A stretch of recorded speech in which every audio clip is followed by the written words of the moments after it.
Welcome to know to knowledge. आज हम पढ़ रहे हैं class 7 history chapter 4 the Mughal empire. हम इसमें पढ़ने जा रहे हैं the Mughal empire in the 17th century and after, कि मुगल एम्पायर 17th सेंचुरी में और उसके बाद कैसा रहा। The administrative and military efficiency of the Mughal empire led to great economic and commercial prosperity. Means Mughal empire के एडमिनिस्ट्रेटिव यानी कि प्रशासनिक व्यवस्था ने और मिलिट्री एफिशिएंसी ने, सैन्य कार्यकुशलता ने एम्पायर को काफ़ी ज़्यादा वैभवशाली और साथ ही साथ कमर्शियल प्रॉस्पेरिटी, जो वाणिज्यिक मीन्स जो लोग बिजनेस करते हैं उसमें भी वो काफ़ी रिच हो गए थे।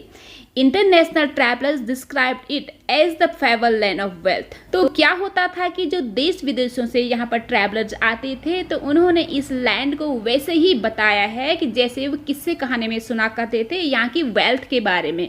मीन्स जैसा वो लोगों से सुना करते थे कि वहाँ काफ़ी प्रॉस्पेरिटी है, तो वैसा ही उन्होंने यहाँ आके देखा भी। But these same visitor were also appalled at the state of poverty that existed side by side with the greatest opulence. लेकिन साथ ही साथ क्या हुआ कि इसका एक डार्क साइड भी है। तो उन्हीं विजिटर ने साथ ही साथ ये भी बताया है कि यहाँ जो है प्रॉस्पेरिटी के साथ पॉवर्टी भी काफ़ी ज़्यादा है। ऐसा नहीं कि वो एक जगह में है, वो जगह जगह इस पूरे एम्पायर में और काफ़ी ज़्यादा यानी कि ग्रेटेस्ट ऑपुलेंस एकदम बहुतायत में उन्हें देखने को मिली, जिससे कि काफ़ी ज़्यादा हॉरिफाइड यानी कि वो भौचक्के रह गए। तो हम आगे पढ़ते हैं। हम यहाँ से पढ़ रहे थे the inequalities were glaring. Means कि जो उनके बीच असमानता थी, कोई गरीब था कोई अमीर था, ये साफ साफ दिखाई दे रहा था और सबको दिखाई दे रहा था। Documents from the 20th year of Shahjahan reign inform us that the highest ranking mansabdar were only 445 in number out of a total 8,000। Means Shahjahan के राज्यकाल के 20वें साल के डॉक्यूमेंट से ये पता लगता है कि उस टाइम जो मनसबदार थे उनकी संख्या थी 8,000 और उसमें से 445 ऐसे थे कि जो कि हाईएस्ट पोस्ट पे थे। मीन्स कि बाकी की वैल्यू उतनी ज़्यादा नहीं थी। This small number, a mere 5.6% of the total number of mansabdar receive 61.5%। ठीक है, तो उसमें से सिर्फ बहुत कम को, मीन्स कि जो 5.6% था उनको ही क्या मिलता था, जो भी वो रेवेन्यू कलेक्ट करते थे उसका 61.5% उनको मिल जाता था। तो इस तरीके से काफ़ी ज़्यादा असमानताएं उनमें थी। तो इस प्रकार से जो वो सिर्फ 5.6% जो भी मनसबदार थे तो वो काफ़ी रिच थे और वो अपने में या फिर अपने ट्रुप्स में काफ़ी ज़्यादा खर्चा करते थे। तो हम आगे पढ़ते हैं कि the Mughal emperors and their mansabdar spend a great deal of their income on salaries and goods. तो वो जो मुगल एम्परर थे, उनके जो मनसबदार थे, मीन्स कि जो वहाँ पे एलिट थे, तो वो क्या करते थे, जो भी रेवेन्यू उन्हें मिलता था तो उसका वो क्या करते थे कि अपने सिपाहियों में, जैसे कि यहाँ पे बताया है, उनके ट्रूप्स में वो सैलरी में खर्च कर देते थे और साथ ही साथ काफ़ी ज़्यादा सामान की वो खरीदारी भी करते थे।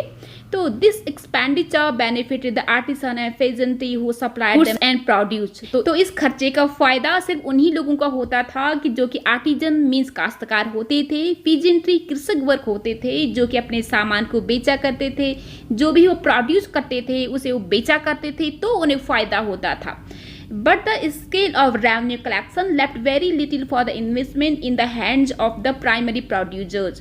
तो क्या होता था कि वो बेचारे भारी भरकम जो है वो रेवेन्यू चुकाते थे, तो बेचारे उनके पास बहुत ज़्यादा कम पैसे ही बचते थे जिससे कि वो इन्वेस्टमेंट कर सकें। इन्वेस्टमेंट मीन्स कि वो सामान बेच सकें, जैसे कि यहाँ उन्होंने ऊपर बताया है कि वो गुड्स और प्रोड्यूस बेचा करते थे तो उनके पास इतना पैसा ही नहीं था, बहुत थोड़ा सा उनके पास पैसा था, तो हैंड टू माउथ रहा करते थे और बाकी भारी भरकम वो रेवेन्यू में ही चुका देते थे।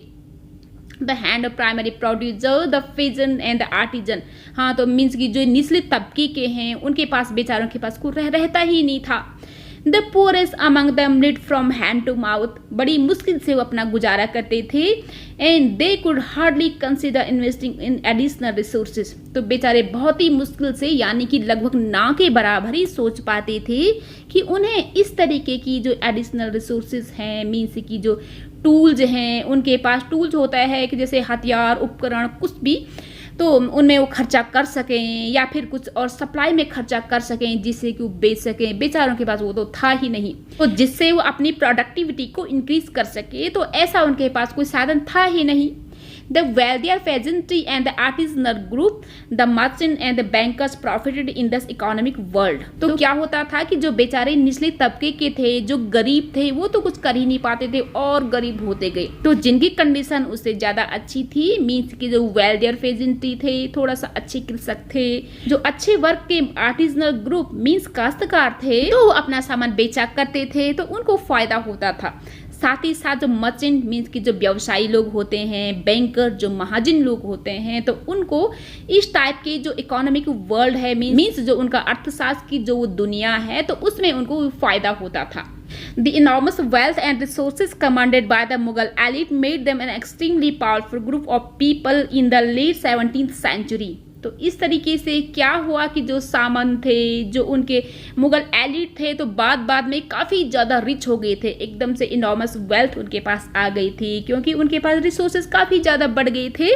तो परिणाम स्वरूप क्या हुआ कि 17th सेंचुरी के एंड तक वो काफ़ी ज़्यादा एक्सट्रीमली पावरफुल बन गए थे। तो as the authority of Mughal emperor slowly declined, his servants emerge as the powerful centres of the power in the region. तो क्या हुआ कि धीरे धीरे 17th सेंचुरी की एंड में जब मुगल एम्परेट की जो सत्ता है वो धीरे धीरे जब घटती चली गई, तो साथ ही साथ जो उनके एलीट हैं मीन्स कि जो उनके सर्वेंट्स थे, तो उनकी पावर बढ़ती चली गई, क्योंकि उन्होंने उनका कहना माना नहीं। They constituted new dynasties and held command of the provinces like Hyderabad and Awadh. तो साथ ही साथ उन्होंने क्या किया कि नए नए राजवंशों को भी वो बनाने लगे, मीन्स कि उनका कॉन्स्टिट्यूशन उन्होंने किया था। जैसे उसका एग्जाम्पल है हैदराबाद और अवध में नए नए प्रोविंसेस वहां पर बनने लगे थे। Although they continue to recognize the Mughal emperor in Delhi in their master, यद्यपि कि उन्होंने नए नए प्रोविंसेस बनाने लगे थे, नई नई डायनेस्टी जो बन गई थे, लेकिन फिर भी दिल्ली में जो एम्परर थे उन्हें वो अपना मास्टर मानते थे, मीन्स कि उन्हीं को ही अपने मास्टर के रूप में वो पहचानते थे। By the 18th century, the provinces of the empire had consolidated their independent political identities। तो मीन्स 18th सेंचुरी तक इस पूरे एम्पायर में अनेकों जगह अनेकों प्रोविंसेस बन चुकी थी, जो कि अब अपने आप में इंडिपेंडेंट थे, उनकी अपनी पॉलिटिकल आइडेंटिटी थी। मीन्स अब वो सेंटर पर डिपेंडेंट नहीं थे, हालांकि सेंटर से उनका रिश्ता था, लेकिन वो सेंटर के अंडर में नहीं थे। We will read more about them in chapter 10। तो हम इसके बारे में चैप्टर 10 में और अच्छे से पढ़ेंगे। तो यहाँ पर कोर्स के अलावा कुछ और एक्स्ट्रा बातें हैं जिन्हें भी हम पढ़ेंगे। किंग्स एंड क्वीन, कुछ और राजा और रानियां, कि there were several great monarch all their contemporaries in the different part of the world in the 16th century. तो क्या हुआ कि 16th सेंचुरी में इस पूरी दुनिया में जगह जगह उनके समकालीन, यानी कि जो मुगल की समकालीन अनेकों पार्ट में अनेकों राजा महाराजा हो चुके थे। मोनार्क मीन्स होता है शासक। These included the ruler of Ottoman Turkey, Sultan Suleman 1520 to 1566, यानी कि 46 year. During his rule, the Ottoman state expanded into Europe, sieging Hungary and besieging Austria। तो क्या हुआ कि सुल्तान सुलेमान को जो राज्य था ओटोमन टर्की, तो उसने क्या किया कि अपना राज्य उसने विस्तार फैलाया। तो वो कहाँ तक फैला कि यूरोप में, और उसने हंगरी को पूरी तरह से सीज किया, मीन्स कि अपने कब्जे में ले लिया, और ऑस्ट्रिया को चारों तरफ से उसने घेर लिया। बिसीजिंग मीन्स की घेरना। His army also siege Baghdad and Iraq, तो उसकी आर्मी ने बगदाद और इराक को भी घेर लिया, मीन्स कि अपने कब्जे में ले लिया। Much of north Africa all the way into Morocco, और नॉर्थ अफ्रीका में यहाँ तक कि पूरे मोरक्को तक पूरा उनका शासन था।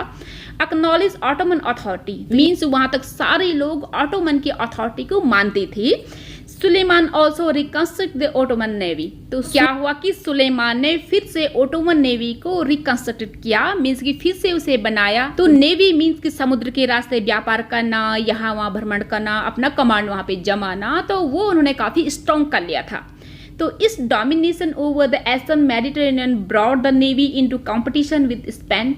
तो क्या हुआ कि ईस्टर्न मेडिटेरेनियन सी है, तो वहां पर उनका कंट्रोल था, तो साथ ही साथ वहां उन्हें कॉम्पिटिटर मिले स्पेन से, मीन कि स्पेन से वो टकराते रहे। In the Arabian sea is challenge the Portuguese, तो अरेबियन सी में उन्हें पोर्चुगीज यानी कि जो पुर्तगाल के लोग हैं उन्होंने चैलेंज किया। The monarch was given the title of al Qanuni, the law giver, because the large number of regulation कानून पास ड्यूरिंग दिस रेन। तो क्या हुआ कि उस टाइम जो मोनार्क था, मीन्स जो उनका शासक था सुल्तान सुल्तान सुलेमान, तो उनका उन्होंने एक टाइटल नाम दिया था, उनका नाम था अल कानूनी, जिसका मतलब होता है लॉगिवर, विधि के निर्माता। तो ऐसा उन्होंने इसलिए बोला क्योंकि उस टाइम क्या हुआ कि अनेकों रूल एंड रेगुलेशन पास किए गए, मीन्स अनेकों कानून उनके राज्यकाल में पास किए गए थे, लेकिन वो कानून जो है बहुत ज़्यादा अच्छे थे। These were aimed to standardize administrative procedure throughout the expanding domains of the empire and especially to protect the peasantry from the forced labor and extraordinary taxes। तो जो भी उन्होंने ये मानक बनाए थे, मीन्स के जो एडमिनिस्ट्रेटिव प्रोसीजर, प्रशासनिक जो भी उन्होंने ये मेजर बनाए थे, जो भी उन्हें प्रोसीजर मीन्स की जो कार्य प्रणाली उन्होंने ये बनाई थी पूरे राज्यकाल में, जहाँ जहाँ भी वो फैले थे, तो उस दौरान तो वो क्या था कि वो पूरी कृषक वर्ग के लिए और जो गरीब लोग होते हैं, जिनसे लोग जबरदस्ती लेबर करवाते हैं, तो उनकी भलाई के लिए था कि जिससे वो उन्हें प्रोटेक्ट कर सके और उन्हें भारी भरकम एक्स्ट्रा ऑर्डिनरी मीन्स भारी भरकम टैक्स न देना पड़े। इसलिए उनकी भलाई के लिए उन्होंने क्या बनाया था, एक बहुत अच्छा खासा एडमिनिस्ट्रेटिव प्रोसीजर बनाया था। Later in the 17th century, when public order declined the Ottoman domain, the reign of Suleiman Kanuni was remembered as the period of ideal governance। तो बाद में क्या हुआ कि 17th सेंचुरी में जब लोगों ने उनके ऑर्डर को मानने से मना कर दिया, मीन्स कि जब उनका हक नहीं रहा, तो लोगों ने क्या किया कि उनकी जो आइडियल गवर्नेंस मीन्स जो आदर्श शासन व्यवस्था थी उसे काफी ज्यादा याद किया कि काश इस टाइम भी हमारा सुल्तान जो है सुलेमानी होता, तो उनको लोगों ने काफी मिस किया। तो कुछ और एक्स्ट्रा बातें हैं। Find out more about Akbar's other contemporaries. Contemporaries होता है कि उनकी समकालीन, the ruler of the England queen Elizabeth, ठीक है, तो उनकी समकालीन थी क्वीन एलिजाबेथ जो कि इंग्लैंड में थी, और Safavid ruler of Iran Shah Abbas.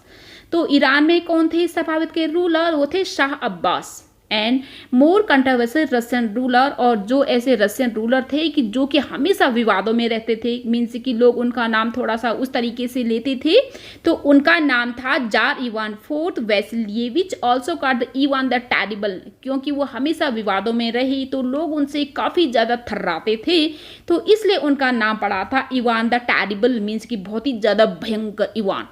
Thank you.